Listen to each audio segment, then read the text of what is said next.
আসসালামু আলাইকুম। কেমন আছেন সবাই? তানিয়াজ কিচেন অ্যান্ড ব্লগ চ্যানেলে সবাইকে স্বাগত জানিয়ে শুরু করছি আমার আজকের নতুন আরও একটি ব্লগ ভিডিও। আশা করছি যে যেখান থেকে দেখছেন আল্লাহর রহমতে ভালো আছেন। আমরাও আল্লাহর রহমতে ভালো আছি। সকালে নাস্তা শেষ করে ছেলেকে স্কুলে ভর্তি করানোর উদ্দেশ্যে রওনা করলাম। আর এত সুন্দর একটা পরিবেশ আপনাদের সঙ্গে শেয়ার করব না সেটা কি হতে পারে বলুন? মানে আমি তো পুরাই অবাক, এত সুন্দর লাগছিল রাস্তার দুপাশটা, কি বলবো আপনাদেরকে। তবে আমি যখন এর আগে যেখানে ছিলাম সেখানে ভাবির মানে বাড়ি ছিল এখানে, তিনি আমাকে বলেছিল যে বের হবেন ভাবি, দেখবেন আমাদের জায়গাগুলো কত সুন্দর। কিন্তু আসছি, তারপর থেকে গোছগাছ শুরু করার শেষ হওয়ার সঙ্গে সঙ্গে শুরু হয়ে গেল দেশে বিভিন্ন সমস্যা, তারপর বৃষ্টি, সব কিছু মিলিয়ে দিনের বেলায় মানে বের হতেই পারিনি। যা বের হয়েছি দু একদিন রাতে, তো রাতে তো আর এরকম দৃশ্য দেখা যাবে না। আমার কাছে যে এত ভালো লেগেছিল। তারপর ওর বাবা আগে থেকেই বলছিল যে মংলা যাওয়ার পথে কিন্তু রাস্তায় ধারে অনেক ক্যাকটাস গাছ আছে। তোর কথা আমি ওভাবে বিশ্বাস করিনি, ও অতটা গাছগাছালি চেনে না। তো কি দেখতে কি দেখছে না দেখছে। তো আজকে যাওয়ার পথে সেখানে আমরা বিরতি দিলাম। আর এই জায়গাগুলো যে এত ভালো লাগছিল, আমরা ব্রেক দিয়ে দিয়ে যাচ্ছিলাম, খুব এনজয় করছিলাম। আর ওয়েদারটাও বেশ ঠান্ডা ঠান্ডা ছিল, তারপরে মেঘলা, অনেক বাতাস হচ্ছিল, খুব ভালো লাগতেছিল।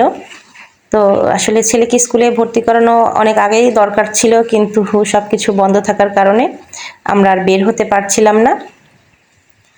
এই যে বলতে না বলতে সেই ক্যাকটাস বাগানে চলে এসেছি আমরা। আমি তো দেখে পুরাই অবাক যে এরকম কিভাবে সম্ভব হলো। মানে এরকম ছোট ছোট বাগান মানে কয়েকটা আছে, এগুলো কারো যত্ন ছাড়াই এভাবে বেড়ে উঠেছে। তবে আমার মনে হচ্ছিল পুরো বাগানটা ধরে নিয়ে আসি, তবে কাটার আঘাত কিভাবে সইব বলুন। ছোট্ট একটা চারা আমি যেভাবে হোক ম্যানেজ করে উঠিয়েছিলাম, তো নিয়েও এসেছি, কিন্তু এখনো রিপোর্ট করতে পারিনি। আর সেটা আনতে যেও যে কতবার আমি আঘাত পেয়েছি, কাটার ব্যথা পেয়েছি, সেটা কি বলবো আপনাদেরকে। আসলে আমারই ভুল হয়েছে। ওর বাবা যখন বলছিল তখনই আমি একটা মানে যাতে আনা যায় এরকম একটা ব্যাগ নিয়ে যাওয়া আমার উচিত ছিল, তবে সেরকমটা হয়নি। এতক্ষণ যারা আমার ভিডিও দেখছেন, প্লিজ ছোট্ট একটা লাইক দিয়ে আমার ভিডিওটি কন্টিনিউ করবেন। ভিডিওর কোথাও কোনো অংশ যদি একটুও ভালো লেগে যায় তাহলে প্লিজ আমার চ্যানেলটি সাবস্ক্রাইব করে পাশেই থেকে যাবেন। আর হ্যাঁ বন্ধুরা, আপনাদের কাছে এই ক্যাকটাস বাগানটি কেমন লাগলো তা অবশ্যই একটু কমেন্ট করে জানাবেন। আর কারো লাগলে বলতে পারেন, আমি কিন্তু কুরিয়ার করে পাঠিয়ে দিতে পারবো। এত ভালো লাগছিল আমার।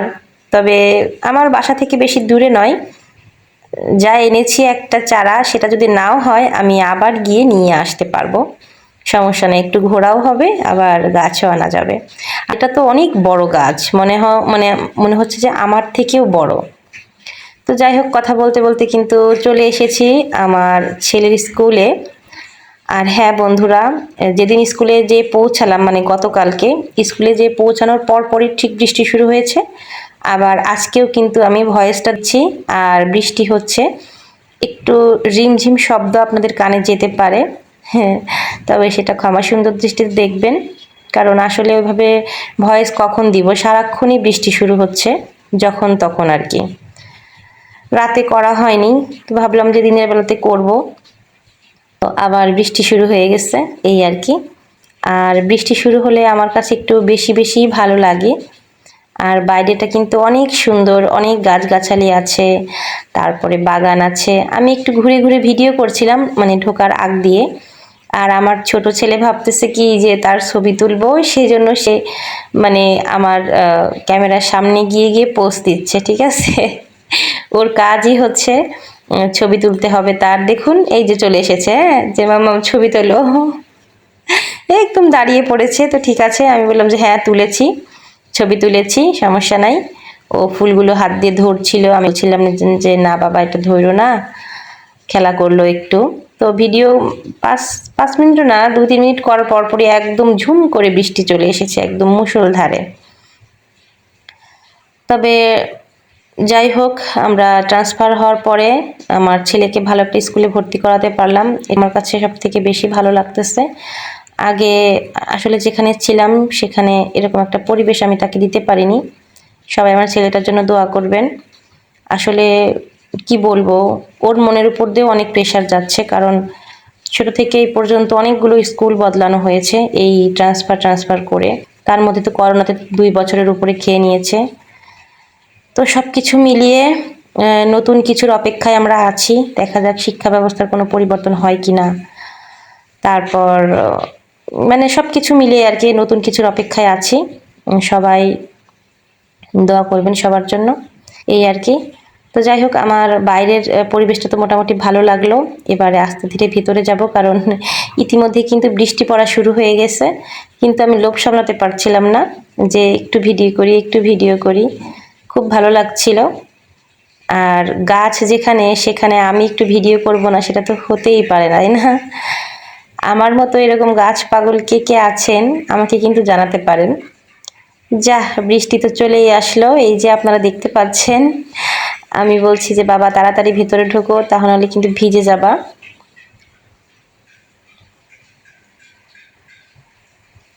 ওদিকে কিন্তু আরো একটা বিল্ডিং এর কাজ শুরু হচ্ছে।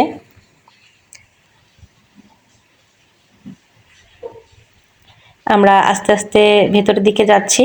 আর স্কুলটা এমন জায়গায় যে আশপাশে আসলে লোকালয়টা একটু দূরেই, যার কারণে বেশিরভাগ স্টুডেন্টই মনে হয় বাসে আসে, মানে আসা যাওয়া করে।